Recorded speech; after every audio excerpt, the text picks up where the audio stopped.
এক শহরে একজন ধার্মিক লোক ছিলেন, যার একটি বিশাল ও সুন্দর ফলের বাগান ছিল। বাগানটি ছিল ছায়াঘেরা এবং সবুজ পাতায় ভরপুর। তিনি যখনই ফল তুলতেন, একটি বড় অংশ গরিব মিসকিনদের মাঝে বিলিয়ে দিতেন। গ্রামের মানুষ তাকে খুব ভালোবাসত এবং তার বাগানের ফলের প্রশংসা করত।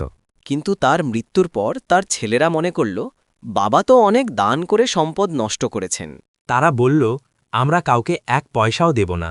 তারা পরিকল্পনা করল, পরদিন ভোরে খুব তাড়াতাড়ি সব ফল পেড়ে ঘরে নিয়ে আসবে।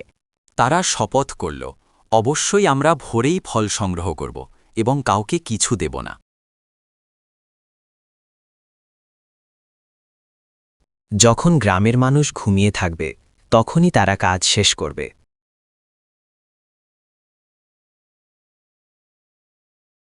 আল্লাহর কুদরত, তারা যখন এই কুপরিকল্পনা করে ঘুমাচ্ছিল, তখন রাতেই আল্লাহর নির্দেশে এক ভয়াবহ দুর্যোগ নেমে এলো। বাগানটি পুড়ে ছাই হয়ে গেল। সকালে ছেলেরা খুব সাবধানে এবং চুপিসারে বাগানের দিকে রওনা হল। তারা একে অপরকে বলছিল, সাবধান, যেন কোনো গরিব মানুষ টের না পায়। তারা যখন বাগানে পৌঁছাল, তারা চারপাশ দেখে চিনতেই পারছিল না। বাগানটি কালো ছাইয়ে ঢেকে গিয়েছে। তারা প্রথম ভেবেছিল, হয়তো আমরা পথ হারিয়ে অন্য কোথাও চলে এসেছি।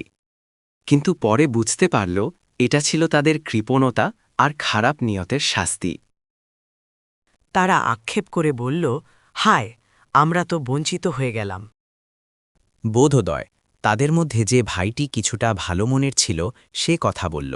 সে বলল, আমি কি তোমাদের বলিনি আল্লাহর পবিত্রতা ঘোষণা করতে? তখন তারা বুঝতে পারল যে আল্লাহর দেওয়া সম্পদ থেকে গরিবদের হক আদায় না করলে বরকত থাকে না। তারা তাদের পাপের জন্য তওবা করল। মানুষের নিয়ত খারাপ হলে তার পরিণামও খারাপ হয়।